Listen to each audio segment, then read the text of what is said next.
ਤੇ ਦੂਸਰੀ ਗੱਲ ਇਹ ਹੈ ਸਿਆਸਤਦਾਨਾਂ ਨੂੰ ਚਾਹੀਦਾ ਹੈ ਤੇ ਫੌਜ ਦੀ ਕਦਰ ਯਾਦ ਹੋਣਾ ਚਾਹੀਦਾ ਹੈ। ਸਾਡੀ ਜੋ ਲੜਾਈ ਹੈ 1971 ਦੀ ਅਸੀਂ 80 ਬੰਦਿਆਂ ਨੇ 45 ਟੈਂਕਾਂ ਦਾ ਮੁਕਾਬਲਾ ਕੀਤਾ ਔਰ ਇੱਕ ਬ੍ਰਿਗੇਡ ਸੀਗਾ ਜਿਹਨੇ ਸਾਡੇ ਤੇ ਹਮਲਾ ਕੀਤਾ, ਅਸੀਂ ਉਹਨਾਂ ਨੂੰ ਖੰਘ ਨਹੀਂ ਦਿੱਤਾ। ਬਹੁਤ ਦੇਰੀ ਕੀਤੀ ਹੈ। ਇੱਕ ਸੰਨੀ ਦਿਓਲ ਨੇ ਨਕਲੀ ਫਿਲਮ ਬਣਾਤੀ, ਉਹਨੂੰ ਤਾਂ ਜਾ ਕੇ MP ਦੀ ਦੇਤੀ, ਉਹਨਾਂ ਨੇ ਪੋਸਟ MP ਬਣਾਤਾ ਤੇ ਸਾਡੀ ਕਿਸੇ ਨੇ ਜਿਹੜੇ ਅਸਲੀ ਹੀਰੋ ਅਸੀਂ ਆ, ਸਾਡੀ ਕਿਸੇ ਨੇ ਅੱਜ ਤੱਕ ਬਾਤ ਨਹੀਂ ਸੁਣੀ।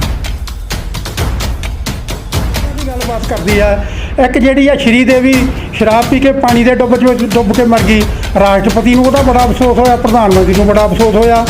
ਔਰ ਇੱਕ ਜਿਹੜਾ ਫਿਲਮੀ ਐਕਟਰ ਹੁਣ ਮਰਿਆ ਦਲੀਪ ਕੁਮਾਰ, ਉਹਦਾ ਪੇਜ ਭਰੇ ਆਉਂਦੇ ਸੀਗੇ, ਬੜਾ ਅਫਸੋਸ ਮਨਾਇਆ ਸਾਡੇ ਰਾਜਨੀਤਿਕ ਲੋਕਾਂ ਨੇ। ਪਰ ਜਿਹੜੇ ਅਸਲੀ ਹੀਰੋ ਦੇਸ਼ ਨੂੰ ਬਚਾਉਣ ਵਾਲੇ ਆ, ਤੁਸੀਂ ਇਹ ਮਹਿਸੂਸ ਕੀਤਾ ਜਾ ਸਕਦਾ ਜੇ ਧਰਮਵੀਰ ਸਾਹਿਬ ਉਸ ਟਾਈਮ 'ਤੇ ਆਪਦਾ ਰੋਲ ਸਹੀ ਨਾ ਨਿਭਾਉਂਦੇ ਜਾਂ ਅਸੀਂ ਵੀ ਉੱਥੇ ਆਪਣੀ ਜਾਨ ਬਚਾ ਕੇ ਭੱਜੇ ਆਉਂਦੇ ਤੇ ਰਾਜਸਥਾਨ ਤੇ ਸਾਡੇ ਦੇਸ਼ ਦਾ ਕੀ ਹਾਲ ਹੋਣਾ ਸੀਗਾ। ਇਹ ਜਿਹੜੇ ਰਾਜਨੀਤਿਕ ਲੋਕ ਆ ਜਾਂ ਅਫਸਰਸ਼ਾਹੀ ਆ ਭਾਰਤ ਦੀ, ਇਹਨਾਂ ਦੀ ਨਿਗਾਹ ਤਾਂ ਜਿਵੇਂ ਅਰਜਨ ਦੀ ਨਿਗਾਹ ਸੀਗੀ ਮੱਛੀ ਦੇ ਵਿੱਚ, ਉਹਨੇ ਤੀਰ ਮਾਰ ਕੇ ਮੱਛੀ ਨੂੰ ਸ਼ਿਕਾਰ ਕੀਤਾ ਸੀਗਾ ਜਦੋਂ ਉਹਨੇ ਉਸ ਅੰਮ੍ਰਿਤ ਜਿੱਤਿਆ ਸੀ। ਇਹਨਾਂ ਦਾ ਧਿਆਨ ਤਾਂ ਸਤਾ ਹਥਿਆਉਣ ਔਰ ਪੈਸਾ ਕਮਾਉਣ 'ਤੇ ਹੈ। ਹੋਰ ਬਹਾਦਰਾਂ ਦੀ ਇਹਨਾਂ ਨੇ ਕਦੇ ਕੋਈ ਕਦਰ ਨਹੀਂ ਕੀਤੀ। 1971 ਦੀ ਜੰਗ ਦੇ ਅਸਲੀ ਹੀਰੋ ਲੌਂਗੋਵਾਲ ਦੀ ਪੋਸਟ 'ਤੇ ਸਨ ਤੈਨਾਤ। ਦੱਸਦੀ ਹੈ ਕਿ ਜਿੱਥੇ ਕੁਲਦੀਪ ਸਿੰਘ ਚਾਂਦਪੁਰੀ ਨੂੰ ਅੱਜ ਕੱਲ੍ਹ ਦੁਨੀਆ ਸਲਾਮ ਕਰਦੀ ਹੈ, ਭਾਵੇਂ ਉਹ ਇਸ ਦੁਨੀਆ 'ਤੇ ਨਹੀਂ ਰਹੇ, ਫਿਰ ਵੀ ਉਹਨਾਂ ਨੂੰ ਦੁਨੀਆ ਯਾਦ ਕਰਦੀ ਹੈ ਕਿਉਂਕਿ 80 ਬੰਦਿਆਂ ਨੇ ਪਾਕਿਸਤਾਨ ਦਾ ਮੂੰਹ ਖੱਟੇ ਪੀਤੇ। ਉਹਨਾਂ ਦੇ ਹੌਸਲੇ ਇੰਨੇ ਬੁਲੰਦ ਸਨ ਕਿ ਉਹਨਾਂ ਕੋਲ ਸਿਰਫ ਇੱਕ ਹੀ ਰਾਈਫਲ ਰਹਿ ਗਈ ਸੀ, ਜਿਸ ਦਾ ਉਹਨਾਂ ਨੇ ਡਟਵਾਂ 40 ਟੈਂਕਾਂ ਦੇ ਨਾਲ ਡਟਵਾਂ ਮੁਕਾਬਲਾ ਕੀਤਾ ਤੇ ਅੱਜ ਕੁਲਦੀਪ ਸਿੰਘ ਚਾਂਦਪੁਰੀ ਨੂੰ ਦੁਨੀਆ ਯਾਦ ਕਰਦੀ ਹੈ। ਤੇ ਉਹਨਾਂ ਦੇ ਸਹਿਯੋਗੀ ਹਜੇ ਵੀ ਸਰਕਾਰਾਂ ਦੇ ਪ੍ਰਤੀ, ਸਰਕਾਰਾਂ ਦੀ ਬੇਰੁਖੀ ਤੋਂ ਬਹੁਤ ਤੰਗ, ਅੱਜ ਉਹਨਾਂ ਨੇ ਆਪਣੇ ਬਲਬਲੇ ਸਾਡੇ ਨਾਲ ਸਾਂਝੇ ਕੀਤੇ। ਉਹਨਾਂ ਕਿਹਾ ਕਿ ਬਾਰਡਰ ਫਿਲਮ ਭਾਵੇਂ ਸਾਡੇ ਉਸ ਕਿੱਸੇ 'ਤੇ ਹੀ ਬਣੀ ਹੈ ਜੋ ਅਸੀਂ ਉਸ ਟਾਈਮ ਪਾਕਿਸਤਾਨ ਦੇ ਨਾਲ ਲੜਾਈ ਲੜੀ, ਪਰ ਬਾਰਡਰ ਫਿਲਮ ਵਾਲਾ ਉਹ ਹੀਰੋ ਤਾਂ ਅੱਜ ਕੱਲ੍ਹ MP ਵੀ ਬਣਾ ਦਿੱਤਾ ਗਿਆ ਤੇ ਉਸਨੇ ਤਾਂ ਮੋਟੀ ਕਮਾਈ ਵੀ ਕਰ ਲਈ। ਲੇਕਿਨ ਸਾਡੇ ਕੁਲਦੀਪ ਸਿੰਘ ਚਾਂਦਪੁਰੀ ਜੋ ਉਸ ਟਾਈਮ ਦੇ ਅਸਲੀ ਹੀਰੋ ਸਨ, ਉਹ ਬਿਮਾਰੀ ਦੇ ਕਾਰਨ ਇਸ ਦੁਨੀਆ ਨੂੰ ਅਲਵਿਦਾ ਕਹਿ ਗਏ। ਸਰਕਾਰਾਂ ਨੇ ਉਹਨਾਂ ਦੀ ਸਾਰ ਨਹੀਂ ਲਈ। ਉਹਨਾਂ ਕਿਹਾ ਕਿ ਕੁਲਦੀਪ ਸਿੰਘ ਚਾਂਦਪੁਰੀ ਉਹ ਇਨਸਾਨ ਸਨ ਜੋ ਕਹਿੰਦੇ ਸਨ ਕਿ ਆਪਾਂ ਅਗਰ ਪਾਕਿਸਤਾਨ ਦਾ ਕੋਈ ਵੀ ਆਪਣੇ ਕੋਲੇ ਵਿਅਕਤੀ ਮਰਿਆ ਹੋਇਆ ਮਿਲਦਾ ਹੈ ਤਾਂ ਉਸ ਦੇ ਠੁੱਡਾ ਨਹੀਂ ਮਾਰਨਾ, ਉਸ ਨੂੰ ਕਿਸੇ ਨੇ ਗਾਲ ਨਹੀਂ ਕੱਢਣੀ, ਕਿਉਂਕਿ ਉਹ ਆਪਣੇ ਦੇਸ਼ ਲਈ ਲੜਾਈ ਲੜ ਰਹੇ ਹਨ ਤੇ ਆਪਾਂ ਆਪਣੇ ਦੇਸ਼ ਲਈ ਲੜ ਰਹੇ ਹਾਂ। ਉਹ ਵੀ ਆਪਣੇ ਤਰ੍ਹਾਂ ਇੱਕ ਫੌਜੀ ਵੀਰ ਨੇ ਤੇ ਕਿਸੇ ਨੇ ਉਹਨਾਂ ਨੂੰ ਗਾਲ ਨਹੀਂ ਕੱਢਣੀ ਜਾਂ ਕਿਸੇ ਨੇ ਉਹਨਾਂ ਨੂੰ ਠੁੱਡਾ ਨਹੀਂ ਮਾਰਨਾ। ਇਸ ਤਰ੍ਹਾਂ ਦੇ ਖਿਆਲ ਰੱਖਣ ਵਾਲੇ ਸਨ ਕੁਲਦੀਪ ਸਿੰਘ ਚਾਂਦਪੁਰੀ।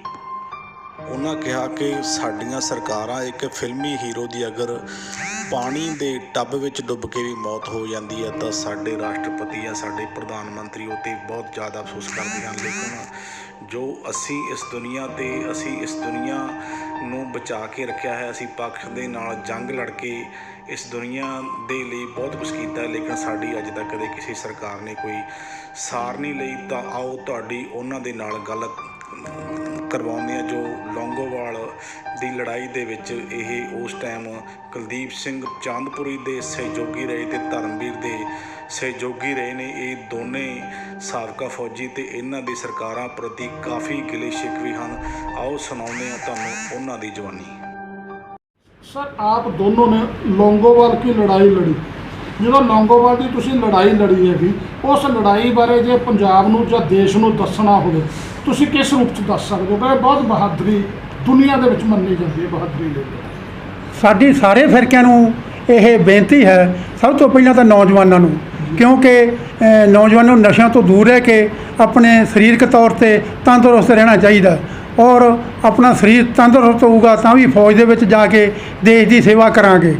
ਤੇ ਦੂਸਰੀ ਗੱਲ ਇਹ ਹੈ ਸਿਆਸਤਦਾਨਾਂ ਨੂੰ ਚਾਹੀਦਾ ਹੈ ਤੇ ਫੌਜ ਦੀ ਕਦਰ ਕਰਨ, ਕਿਉਂਕਿ ਜਿਨ੍ਹਾਂ ਹੁਣ ਵੀ ਸਾਡਾ ਥੋੜ੍ਹੇ ਦਿਨ ਹੀ ਹੋਏ ਆ, ਇੱਕ ਚਾਈਨਾ ਦੇ ਵਿੱਚ ਜਦੋਂ ਸਾਡੀ ਗੌਤਮਬੁੱਧਾ ਦੀ ਥੋੜ੍ਹੀ ਬਹੁਤੀ ਲੜਾਈ ਹੋਈ, ਇੱਕ ਮਾਨਸਾ ਦੇ ਜਵਾਨ ਨੇ 12-13 ਚੀਨੀਆਂ ਨੂੰ ਖਾਲੀ ਹੱਥੀਂ ਹੀ ਮਾਰ ਦਿੱਤਾ। ਇਸ ਤਰ੍ਹਾਂ ਦੇ ਨੌਜਵਾਨਾਂ ਦੀਆਂ ਸਟੋਰੀਆਂ ਅਖਬਾਰਾਂ ਰਸਾਲਿਆਂ ਔਰ ਕਿਤਾਬਾਂ ਵਿੱਚ ਲੱਗਣੀਆਂ ਚਾਹੀਦੀਆਂ ਤਾਂ ਕਿ ਆਉਣ ਵਾਲੀ ਪੀੜ੍ਹੀ ਨੂੰ ਇਸ ਤਰ੍ਹਾਂ ਦੇ ਹੌਸਲੇ ਵਾਲੇ ਕੰਮ ਕਰਨ ਵਾਸਤੇ ਉਤਸ਼ਾਹਿਤ ਹੋਣਾ ਚਾਹੀਦਾ ਹੈ। ਸਾਡੀ ਜੋ ਲੜਾਈ ਹੈ 1971 ਦੀ, ਅਸੀਂ 80 ਬੰਦਿਆਂ ਨੇ 45 ਟੈਂਕਾਂ ਦਾ ਮੁਕਾਬਲਾ ਕੀਤਾ ਔਰ ਇੱਕ ਬ੍ਰਿਗੇਡ ਸੀਗਾ ਜਿਹਨੇ ਸਾਡੇ ਤੇ ਹਮਲਾ ਕੀਤਾ। ਅਸੀਂ ਉਹਨਾਂ ਨੂੰ ਖੰਘ ਨਹੀਂ ਦਿੱਤਾ, ਲੋਹੇ ਦੀ ਦੀਵਾਰ ਬਣ ਕੇ ਅੱਗੇ ਅੜੇ ਰਹੇ। ਅਸੀਂ ਦੇਸ਼ ਲਈ ਮਰਨ ਮਿਟਣ ਦੀ ਕਸਮ ਖਾਧੀ ਹੋਈ ਸੀ ਔਰ ਸਾਡੇ ਵਿੱਚ ਦੇਸ਼ ਲਈ ਮਰਨ ਮਿਟਣ ਦਾ ਜਜ਼ਬਾ ਸੀਗਾ। ਤੇ ਪਰ ਬੜੀ ਅਫਸੋਸ ਵਾਲੀ ਗੱਲ ਹੈ, ਸਰਕਾਰਾਂ ਨੇ, ਪੱਤਰਕਾਰਾਂ ਨੇ, ਇਤਿਹਾਸਕਾਰਾਂ ਨੇ ਇਹ ਸੱਚਾਈ ਜਿਹੜੀ ਹੈ ਇਹ ਲੋਕਾਂ ਤੱਕ ਪਹੁੰਚਦੀ ਕਰਨ ਵਿੱਚ ਬਹੁਤ ਦੇਰੀ ਕੀਤੀ ਹੈ। ਇੱਕ ਸੰਨੀ ਦਿਓਲ ਨੇ ਨਕਲੀ ਫਿਲਮ ਬਣਾਤੀ, ਉਹਨੂੰ ਤਾਂ ਜਾ ਕੇ MP ਦੀ ਦੇਤੀ, ਉਹਨਾਂ ਨੇ ਪੋਸਟ MP ਬਣਾਤਾ। ਤੇ ਸਾਡੀ ਕਿਸੇ ਨੇ, ਜਿਹੜੇ ਅਸਲੀ ਹੀਰੋ ਅਸੀਂ ਆ, ਸਾਡੀ ਕਿਸੇ ਨੇ ਅੱਜ ਤੱਕ ਬਾਤ ਨਹੀਂ ਸੁਣੀ। ਬਈ ਜੋ ਤੁਹਾਡੇ ਕਮਾਂਡਿੰਗ ਅਫਸਰ ਸੀ ਕੁਲਦੀਪ ਸਿੰਘ ਚਾਂਦਪੁਰੀ ਸਾਹਿਬ, ਹਾਂਜੀ। ਧਰਮਵੀਰ ਜੀ, ਉਹਨਾਂ ਦਾ ਰੋਲ ਕਿਵੇਂ ਰਿਹਾ? ਇੰਨੇ ਥੋੜੀ ਜਿਹੀ ਫੌਜ, 45 ਟੈਂਕ, ਸਭ ਕੁਝ ਪਾਕਿਸਤਾਨ ਦਾ, ਤੁਹਾਡੇ ਕੋਲ ਦਾ ਅਸਲਾ ਵੀ ਇੱਕ ਰਾਈਫਲ ਹੈ ਜਿਹੜੀ ਟੈਂਕ ਐਂਟੀ ਟੈਂਕ ਕੰਮ ਹੈਗੀ, ਕਿਵੇਂ ਫਿਰ ਲੜਾਈ ਲੜੀ? ਲੜਾਈ ਜੀ ਚਾਂਦਪੁਰੀ ਸਾਹਿਬ ਦੇ ਨਾਲ ਅਸੀਂ ਲੜੀ। ਜਿਵੇਂ ਉਹ ਚਾਂਦਪੁਰੀ ਸਾਹਿਬ ਹੀ ਸੀਗੇ ਸਾਡੇ ਕਮਾਂਡਰ, ਜਦੋਂ ਸਾਨੂੰ ਕਹੀ ਗਏ ਤੇ ਉਹ ਅਸੀਂ ਲੜੀ ਗਏ। ਸੋ ਬਹੁਤ ਵੱਡੀ ਲੜਾਈ ਸੀ ਜੀ। ਹਾਂਜੀ। ਇੰਨਾ ਸਮਾਂ ਆਪਦੇ ਆਪ ਨੂੰ ਦਿਮਾਗੀ ਤੌਰ ਤੇ ਠੰਡਾ ਰੱਖਣਾ, ਲੜਨਾ ਬਹੁਤ ਔਖਾ, ਕਿਵੇਂ ਮੇਨਟੇਨ ਕੀਤਾ ਜੀ? ਠੰਡਾ ਰੱਖਣਾ ਪੈਂਦਾ ਸੀ ਜੀ, ਰੱਖਣਾ ਨਹੀਂ ਪਿਆ, ਰੱਖਣਾ ਪੈਂਦਾ ਸੀ। ਨਹੀਂ ਠੰਡਾ ਰੱਖਦੇ ਸੀ ਤਾਂ ਉੱਥੇ ਮਰਦੇ ਸੀ ਜੀ। ਇਹ ਵੀ ਗੱਲ ਸੀ ਨਾ। ਕਿਤੇ ਨਾ ਕਿਤੇ ਦੇਸ਼ ਭਗਤੀ ਵੀ ਯਾਦ ਆਉਂਦੀ ਹੋਣੀ। ਹਾਂਜੀ, ਦੇਸ਼ ਭਗਤੀ ਉਹ ਵੀ ਯਾਦ ਆਉਂਦੀ ਹੋਣੀ ਹੈਗੀ। ਉਹ ਉੱਥੇ ਯਾਦ ਹੈਗੀ ਜੀ। ਦੇਸ਼ ਭਗਤੀ ਦਾ ਹੀ ਸੀ ਕੰਮ। ਦੇਸ਼ ਭਗਤੀ ਵਾਸਤੇ ਅਸੀਂ ਗਏ ਸਾਂ, ਜਿੰਨਾ ਕੋਲ ਨਾ ਅਸੀਂ ਕਰਿਆ।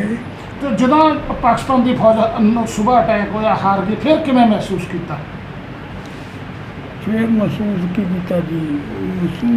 ਮਹਿਸੂਸ ਤਾਂ ਸਾਡੇ ਕਰਨਾ ਸੀ ਕਮਾਂਡਰਾਂ ਨੇ। ਕਮਾਂਡਰ ਜਿਵੇਂ ਸਾਨੂੰ ਹੁਕਮ ਦੇਈ ਗਏ ਉਵੇਂ ਅਸੀਂ ਕਰੀ ਗਏ।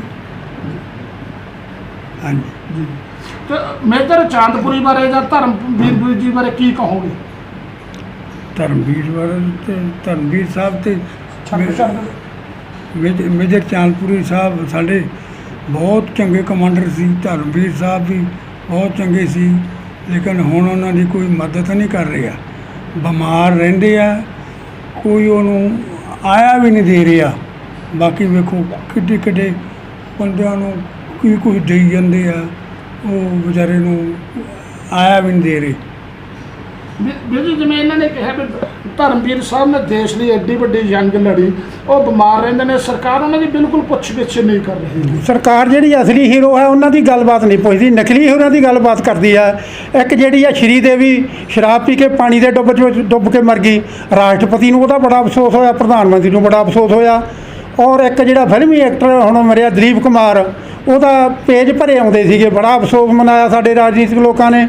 ਪਰ ਜਿਹੜੇ ਅਸਲੀ ਹੀਰੋ ਦੇਸ਼ ਨੂੰ ਬਚਾਉਣ ਵਾਲੇ ਆ, ਤੁਸੀਂ ਇਹ ਮਹਿਸੂਸ ਕੀਤਾ ਜਾ ਸਕਦਾ ਜੇ ਧਰਮਵੀਰ ਸਾਹਿਬ ਉਸ ਟਾਈਮ 'ਤੇ ਆਪਦਾ ਰੋਲ ਸਹੀ ਨਾ ਨਿਭਾਉਂਦੇ, ਜਾਂ ਅਸੀਂ ਵੀ ਉੱਥੇ ਆਪਣੀ ਜਾਨ ਬਚਾ ਕੇ ਭੱਜੇ ਆਉਂਦੇ, ਤੇ ਰਾਜਸਥਾਨ ਤੇ ਸਾਡੇ ਦੇਸ਼ ਦਾ ਕੀ ਹਾਲ ਹੋਣਾ ਸੀਗਾ। ਪਰ ਇਹ ਜਿਹੜੀਆਂ ਲੜਾਈਆਂ, ਜੋਸ਼ ਔਰ ਹੋਸ਼ ਦੋਵੇਂ ਚੀਜ਼ਾਂ ਹੀ ਚਾਹੀਦੀਆਂ। ਤੀਜਾ ਦੇਸ਼ ਭਗਤੀ ਦੀ ਭਾਵਨਾ ਹੋਣੀ ਚਾਹੀਦੀ ਹੈ। ਇਹ ਸਾਡੀ ਕੰਪਨੀ ਦੇ ਜਿਹੜੇ 80-85 ਜਵਾਨ ਸੀ ਔਰ ਸਾਡੇ ਅਫਸਰ ਸੀ ਚਾਂਦਪੁਰੀ ਸਾਹਿਬ ਤੇ ਜਿਹੜੇ ਧਰਮਵੀਰ ਸਾਹਿਬ, ਇਹਨਾਂ ਦੇ ਵਿੱਚ ਵੀ ਇਹ ਬਹਾਦਰੀ ਔਰ ਕੁੱਟ ਕੇ ਭਰੀ ਸੀਗੀ। ਤੇ ਅਸੀਂ ਜੋਸ਼ ਹੋਸ਼ ਔਰ ਦੇਸ਼ ਲਈ ਮਰਨ ਮਿਟਣ ਦਾ ਜਜ਼ਬਾ ਸੀਗਾ ਸਾਡੇ ਵਿੱਚ, ਤਾਂ ਹੀ ਇਹ ਲੜਾਈ ਅਸੀਂ ਜਿੱਤੀ। ਹੁਣ ਦੇਖਿਆ ਜਾਵੇ ਤਾਂ ਜਿਹੜੇ ਅਫਗਾਨਿਸਤਾਨ ਦੀ 3 ਲੱਖ ਸੈਨਾ, ਜਿਨ੍ਹਾਂ ਨੂੰ ਚਾਈਨਾ ਵਾਲਾ ਵੀ ਮਦਦ ਦੇ ਰਿਹਾ, ਸਾਰੇ ਹੋਰ ਮੁਲਕ ਵੀ ਮਦਦ ਦੇ ਰਹੇ ਆ, ਔਰ ਤਾਲਿਬਾਨਾਂ ਨੇ 3 ਦਿਨਾਂ ਵਿੱਚ ਵੀ ਉੱਤੇ ਕਬਜ਼ਾ ਕਰ ਲਿਆ। ਤੇ ਸਾਡੇ 21 ਜਵਾਨ ਉਹਨਾਂ ਅਫਗਾਨਿਸਤਾਨੀਆਂ ਨੂੰ 10,000 ਸੈਨਾ ਸੀ ਜਿਹੜੀ ਉਹਨਾਂ ਦੀ, ਔਰ 21 ਜਵਾਨਾਂ ਨੇ, ਸਾਰਾਗੜੀ ਦੇ ਜਵਾਨਾਂ ਨੇ ਉਹਨਾਂ ਦਾ ਮੁਕਾਬਲਾ ਕੀਤਾ। ਕਿਉਂਕਿ ਇਸ ਤਰ੍ਹਾਂ ਦੀਆਂ ਇਤਿਹਾਸਕ ਕਹਾਣੀਆਂ ਪੜ੍ਹ ਕੇ ਬੜਾ ਜੋਸ਼ ਮਿਲਦਾ ਹੈ। ਉਸ ਟਾਈਮ ਸੂਬੇਦਾਰ ਮਲਕੀਤ ਸਿੰਘ, ਸਰਵਣ ਕੁਮਾਰ, ਇਹ ਸਾਡੇ ਧਾਰਮਿਕ ਨੇਤਾ ਸੀ। ਇਹ ਸਾਡੀਆਂ ਪੋਸਟਾਂ 'ਤੇ ਜਾਂਦੇ ਹੁੰਦੇ ਸੀ ਔਰ ਸਾਨੂੰ ਮਹਾਂਪੁਰਸ਼, ਪੁਰਾਣੇ ਯੋਧਿਆਂ ਦੀਆਂ, ਮਹਾਂਭਾਰਤ ਦੀਆਂ, ਮਹਾਰਾਜਾ ਰਣਜੀਤ ਸਿੰਘ ਵੇਲੇ ਦੀਆਂ ਕਥਾ ਕਹਾਣੀਆਂ ਸੁਣਾਉਂਦੇ ਹੁੰਦੇ ਸੀਗੇ। ਤੇ ਉਹਦਾ ਵੀ ਸਾਡੇ ਉੱਤੇ ਅਸਰ ਸੀ। ਪੁਰਾਣੇ ਦਾਦੇ ਨਾਨਿਆਂ ਦੀਆਂ ਬਹਾਦਰਾਂ ਵਾਲੀਆਂ ਕਹਾਣੀਆਂ ਉਹ ਵੀ ਸਾਡੇ ਯਾਦ ਚੇਤੇ ਸੀ। ਔਰ ਧਰਮਵੀਰ ਤੇ ਮੇਜਰ ਕੁਲਦੀਪ ਸਿੰਘ ਚਾਂਦਪੁਰੀ ਉਹ ਤੋਂ ਅਸੀਂ ਬਹੁਤ ਪ੍ਰਭਾਵਿਤ ਹੋਏ, ਕਿਉਂਕਿ ਚਾਂਦਪੁਰੀ ਸਾਹਿਬ ਦਾ ਮੈਨੂੰ ਅਜੇ ਵੀ ਯਾਦ ਆ, ਉਹਦੀ ਗੋਡੇ ਤੱਕ ਪੈਂਟ ਪਾੜ ਗਈ ਸੀ। ਉਹ ਭੱਜ ਭੱਜ ਕੇ ਜਵਾਨਾਂ ਨੂੰ ਹੌਸਲਾ ਦਿੰਦੇ ਰਹੇ, ਕਿਉਂ ਅਸੀਂ ਤਾਂ ਨਵੇਂ ਸੀ। ਉਹ ਕਹਿੰਦੇ ਤੁਹਾਡੇ ਰੌਂਦ ਤੇ ਤੁਹਾਡੇ ਇਹ ਅਸੀਂ ਗਿਣਨੇ ਨਹੀਂ, ਜਿੰਨੇ ਮਰਜ਼ੀ ਫਾਇਰ ਕਰ ਲਓ, ਪਰ ਪਾਕਿਸਤਾਨ ਦੇ ਬੰਦੇ ਮਰੇ ਗਿਣਨੇ ਹਨ ਤੇ ਤੁਹਾਡੇ ਰੌਂਦ ਵੀ ਨਹੀਂ ਗਿਣਨੇ। ਤੇ ਉਹਨੂੰ ਸਾਨੂੰ ਹੌਸਲਾ ਦਿੰਦੇ ਰਹੇ ਤੇ ਉਹਦੇ ਹੌਸਲੇ ਦੀ ਵਜ੍ਹਾ ਨਾਲ ਸਾਡੀ ਐਡੀ ਭਾਰੀ ਜਿੱਤ ਹੋਈ। ਜਿੱਤ ਤਾਂ ਹੋ ਗਈ ਸਰ। ਤੁਹਾਨੂੰ ਲੱਗਦਾ ਜਿਵੇਂ ਧਰਮਵੀਰ ਜੀ ਬਿਮਾਰ ਨੇ, ਸਰਕਾਰ ਨੂੰ ਨਹੀਂ ਚਾਹੀਦਾ ਉਹਨਾਂ ਦੇ ਚਾਂਦਪੁਰੀ ਸਾਹਿਬ ਤਾਂ ਜਾਂ ਹੋਰ ਜਿਵੇਂ ਤੁਹਾਡੇ ਬਜ਼ੁਰਗ ਨਾਲ ਬੈਠੇ ਨੇ ਇਹ ਵੀ ਬਿਮਾਰ ਨੇ, ਇਹਨਾਂ ਦੀ ਕੇਅਰ ਕਰੇ, ਧਿਆਨ ਦੇਵੇ ਸਰਕਾਰ? ਇਹ ਜਿਹੜੇ ਰਾਜਨੀਤਿਕ ਲੋਕ ਆ ਜਾਂ ਅਫਸਰਸ਼ਾਹੀ ਆ ਭਾਰਤ ਦੀ, ਇਹਨਾਂ ਦੀ ਨਿਗਾਹ ਤਾਂ ਜਿਵੇਂ ਅਰਜਨ ਦੀ ਨਿਗਾਹ ਸੀਗੀ ਮੱਛੀ ਦੇ ਵਿੱਚ, ਉਹਨੇ ਤੀਰ ਮਾਰ ਕੇ ਮੱਛੀ ਨੂੰ ਸ਼ਿਕਾਰ ਕੀਤਾ ਸੀਗਾ ਜਦੋਂ ਉਹਨੇ ਉਸ ਅੰਬਰ ਜਿੱਤਿਆ ਸੀ। ਇਹਨਾਂ ਦਾ ਧਿਆਨ ਤਾਂ ਸਤਾ ਹਥਿਆਉਣ ਔਰ ਪੈਸਾ ਕਮਾਉਣ 'ਤੇ ਹੈ। ਹੋਰ ਬਹਾਦਰਾਂ ਦੀ ਇਹਨਾਂ ਨੇ ਕਦੇ ਕੋਈ ਕਦਰ ਨਹੀਂ ਕੀਤੀ। ਇਹ ਜਿਉਂਦੀ ਜਾਗਦੀ ਮਿਸਾਲ ਹੈ। ਅਸੀਂ 80 ਜਵਾਨਾਂ ਦੇ ਵਿੱਚੋਂ ਬਹੁਤ ਸਾਰੇ ਜਵਾਨ ਸਾਡੇ ਆਪੋ ਆਪਣੀ ਵੱਖਰੋ ਵੱਖਰੀ ਬਿਮਾਰੀਆਂ ਨਾਲ ਗੁਜ਼ਰ ਗਏ ਹਨ ਤੇ ਆਪਣਾ ਚਾਂਦਪੁਰੀ ਸਾਹਿਬ ਵੀ ਗੁਜ਼ਰ ਗਏ ਹਨ। ਧਰਮਵੀਰ ਸਾਹਿਬ ਬਿਮਾਰ ਪਏ ਹਨ, ਉਹਨਾਂ ਦੀ ਸਾਨੂੰ ਨਹੀਂ ਪਤਾ ਕਿ ਇਹਨੇ ਕੋਈ ਬਾਤਚੀਤ ਪੁੱਛੀ ਹੋਵੇ, ਕਿਉਂਕਿ ਚਾਂਦਪੁਰੀ ਸਾਹਿਬ ਤੇ ਧਰਮਵੀਰ ਸਾਹਿਬ ਨਾਲ ਸਾਡੀ ਆਖਰੀ ਸਾਹ ਤੱਕ ਅਸੀਂ ਆਉਂਦੇ ਜਾਂਦੇ ਰਹੇ ਹਾਂ ਤੇ ਧਰਮਵੀਰ ਸਾਹਿਬ ਤੋਂ ਵੀ ਅਸੀਂ 15 ਦਿਨ ਉਹਨਾਂ ਦਾ ਹਾਲ ਚਾਲ ਪੁੱਛਦੇ ਰਹਿੰਦੇ ਹਾਂ। ਉਹ ਕਾਫੀ ਤੰਗ ਹੈ, ਬਿਮਾਰ ਹਨ।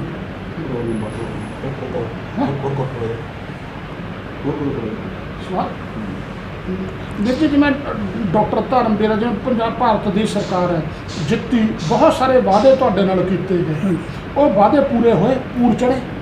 ਇਹ ਜਿਹੜੇ ਲੋਕ ਆ ਇਹ ਸਹੁੰ ਖਾਂਦੇ ਸੰਸਦ ਦੇ ਵਿੱਚ। ਅਸੀਂ ਇੱਕੋ ਸਹੁੰ ਖਾਧੀ ਸੀ ਦੇਸ਼ ਲਈ ਮਰਨ ਲਈ। ਫੌਜ ਵਾਲੇ ਹੁਣ ਵੀ ਸਹੁੰ ਖਾਂਦੇ ਆ ਔਰ ਉਹ ਸਹੁੰ ਨਿਭਾਉਂਦੇ ਆ, ਮਰ ਕੇ ਆਉਂਦੇ ਆ ਜਾਂ ਜਿੱਤ ਕੇ ਆਉਂਦੇ ਆ, ਦੋ ਹੀ ਗੱਲਾਂ ਹੁੰਦੀਆਂ, ਭੱਜ ਕੇ ਨਹੀਂ ਆਉਂਦੇ। ਅਸੀਂ ਵੀ ਉਸ ਤਰ੍ਹਾਂ ਹੀ ਇਹ ਲੜਾਈ ਜਿੱਤੀ।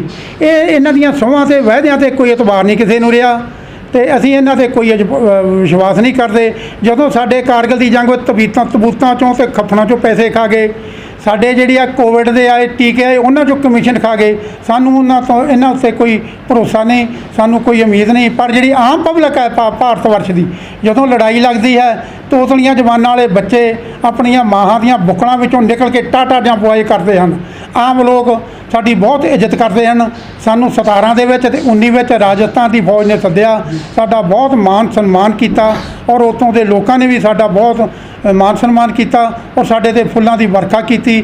ਅਸੀਂ ਉਸ ਚੀਜ਼ ਤੋਂ ਬਹੁਤ ਸੰਤੁਸ਼ਟ ਹਾਂ।